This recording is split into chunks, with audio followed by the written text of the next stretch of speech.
So now, ladies and gentlemen, having said that, next is the awards keynote address on the topic of cyber threat intelligence in AI world. And to present this, I would like to call on stage with a big round of applause, Mr. Naman Talwar, Senior Pre-Sales Consultant from Cyble, our awards partner. Naman, welcome to the stage. Delighted to have you here. So I'm sure the next 10 minutes is going to be exciting. All over to you. So, hi, I'm Naman Talwar. I lead the pre-sales function for India and SAARC region for Cyble. What we are going to talk about is a very, very specific set. We are talking about cyber threat intelligence in an AI world. Now, these are two words jumbled into one. I'll explain both of these words. Basically, what a CTI or a threat intelligence is, not just Cyble, just in general, is for everybody. And that includes whether it's your organization, whether it's your laptops, whether it's your wife, your children, anybody in this room right now. And this is not an exaggeration.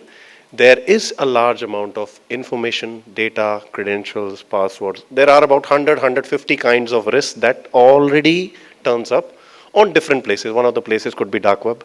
One of the places could be, let's just say, GitHub. Different people talked about code repositories. People talk about, in the last session I was listening, somebody talked about, and this was a very small comment, but it was a very insightful comment. Somebody said that, how do you keep the hackers out? So somebody mentioned that hackers are already in, right? This is absolutely true.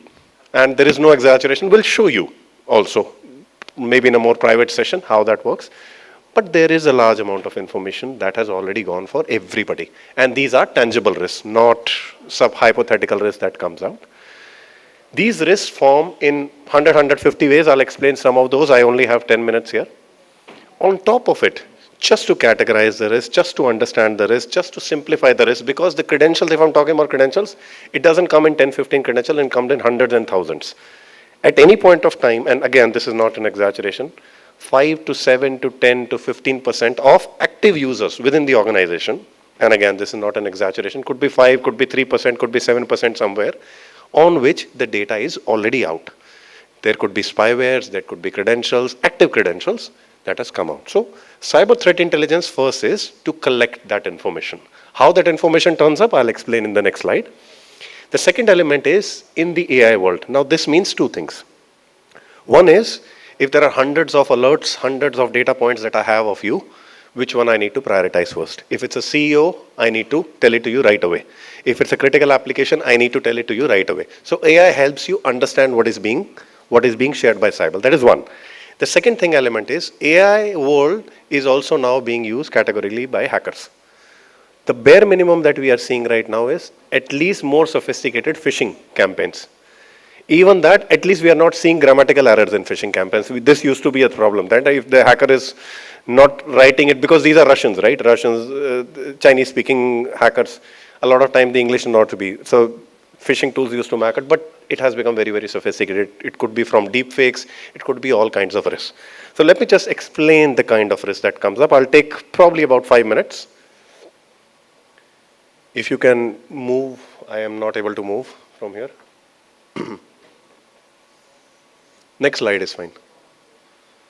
Okay. Yeah, okay.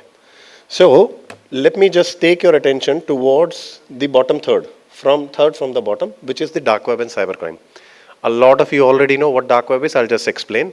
It's an anonymous web. Anybody can do anything. Anybody can post anything. It's not easy to track. What we see right now, and there are different types of risks that comes up. If you have 100 users, anywhere between 5 to 7 to 8% of users' laptops, current laptops, out of that 30% laptops will be your enterprise laptops, 70% will be their home laptops, which have active spywares in it. Again, not an exaggeration. How it happens is, let's just say somebody goes and buy Adobe PDF. They don't download it from an official source, they download it from untrustable website. Now that whatever file they downloaded had a malware in it. What that malware is doing, it's taking out all the credentials of that particular user. Even the credentials which they are logging, let's just say they're using login Microsoft to checking their emails on their home laptops. All their credentials, all their session cookies, all the files. Enterprise and home laptops, what we have a way of differentiating, it's already out.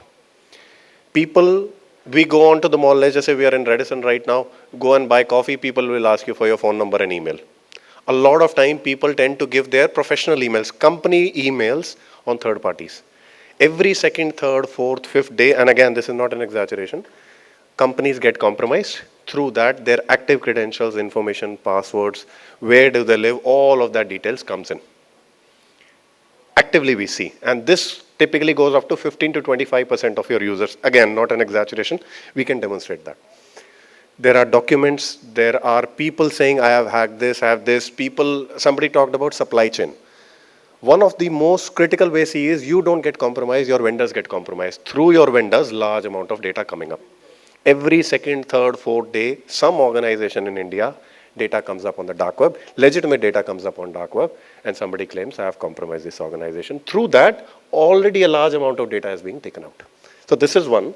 There are different elements. Somebody talked about attack surface. Attack surface, a speaker mentioned that, attack surface has become global. I would argue attack surface was always global.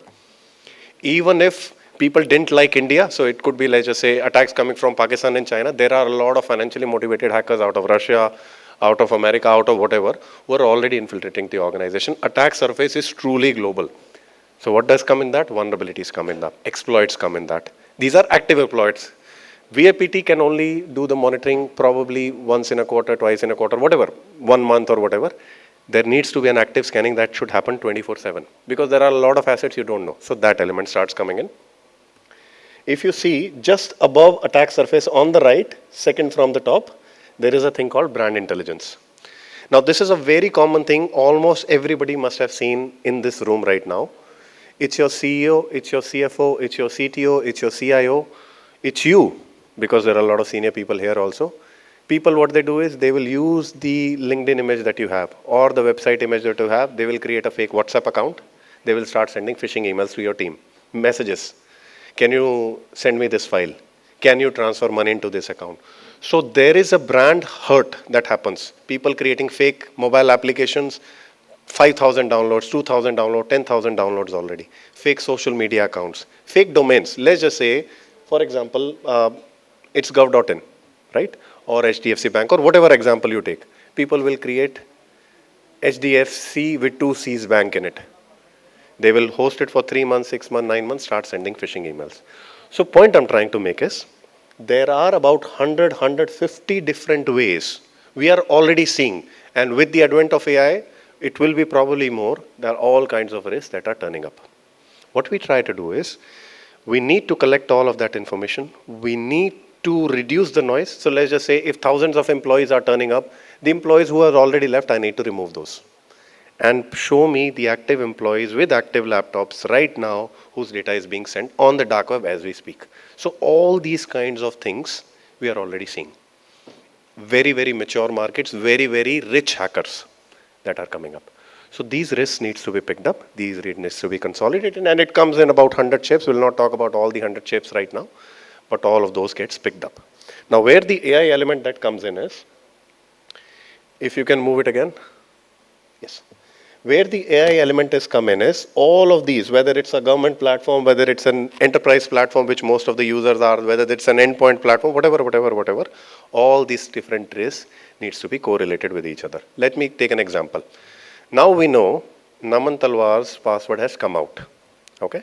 You already have EDRs in place, you already have agents in place.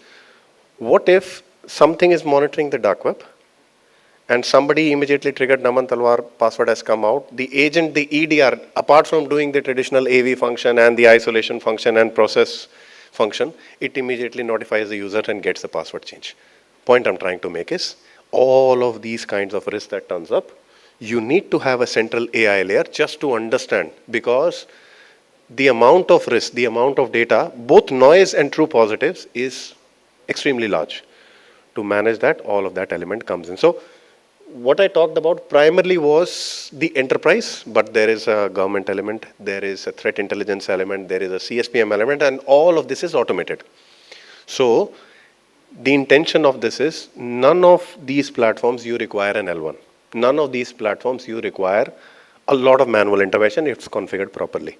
So AI right now, and probably 3 months, 6 months, 9 months, 10 months from now, will probably be able to oversee everything that you see in the CTI space for thing. We have our own, everybody calls it by different name, but at any point of time, AI element will come in.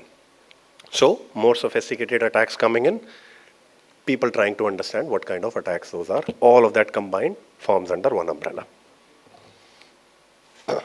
So I'll not talk a lot about that. There different types of risk requires different. If you see on the bottom right, there has to be an internet scanning. Somebody talked about code repositories. Somebody talked about APIs. At any point of time, for your organization, there is already a large amount of your code exposed publicly for anybody to see. Again, this is not an exaggeration. What third parties do, what coders do, what different do, and this is internal people. They write code, they expose code, they leave the code out for public for anybody to see. In that, active credentials, active information is already turning up. So these different types of risks that come up that needs to be monitored. So there is an internet scanner, there is a government, there is a CSPM element, completely cloud security. Endpoint, but endpoint talking to external threat intelligence. You have traditional endpoint, but now everything that we are seeing from outside needs to be automatically remediated, and that element starts coming in. This will learn in. You have the enterprise product and you have different products. I'll not talk about products in one more, I just wanted to kind of give you the brief idea. If you can go to the next slide. So at any point of time, through different ways, we approach these different things. In the previous talk, we talked about AI elements, one central element to show all of this. For anybody in this call, for anybody in this room, that all those kind of risks can be consolidated, all of those kind of risks that starts coming in. If you're looking at government, there will be vision. People have different names for it, but essentially vision in itself, 100 different features. Then there is a government element. Then there is a people element, there is an internet scanner, there is a vulnerability assessment element. All of those elements that we have been talking about gets covered automatically. Finally, last slide. And then the endpoint system that I talked about. Endpoint system, AI-enabled, agnostic AI endpoint system, talking to external threat intelligence. One place to consolidate all the IOCs. Again, it's much more complicated than what I'm showing you right here. One place to consolidate all of that, and then finally, complete cloud, complete attack surface, complete IPs, complete vulnerabilities by connecting to actual hacker exploit markets. I'll again explain maybe in a private setting what that means, but just by connecting that, you tend to manage the risks. So I know already quite a few of the people already uses things like that, but I just wanted to give you everybody a brief experience that these are some of the things we see and we can already show for your organization. We can't show that in a public platform, obviously, because these are sensitive things, but at any point of time, for your organization, for you, for even your family, it's simple as that. All of those risks can be consolidated, can be provided. These are some of those things we are seeing. I wanted to talk a little bit about that. If anybody has any questions, any doubts, anything, please let me know. Anybody, anything is fine. Can you go to second slide? Yeah. Any questions, any doubts? Okay. Thank you. Thank you for your time. Thank you. And can we have another big round of applause for Naman here? Ladies and gentlemen, Naman Talwar, Senior Presales Consultant from Cyble, our awards partner on that wonderful session on cyber threat intelligence in the AI world. Naman, I would like you to wait just for a couple of seconds more. Would like to call on stage Mr. 𝐃𝐸𝐻, Head of Information Technology and General Manager from PCBL Chemical, RP Sanjeev Goenka Group. Piyush, if you could kindly come on stage and do the honors of felicitating Mr. Naman Talwar.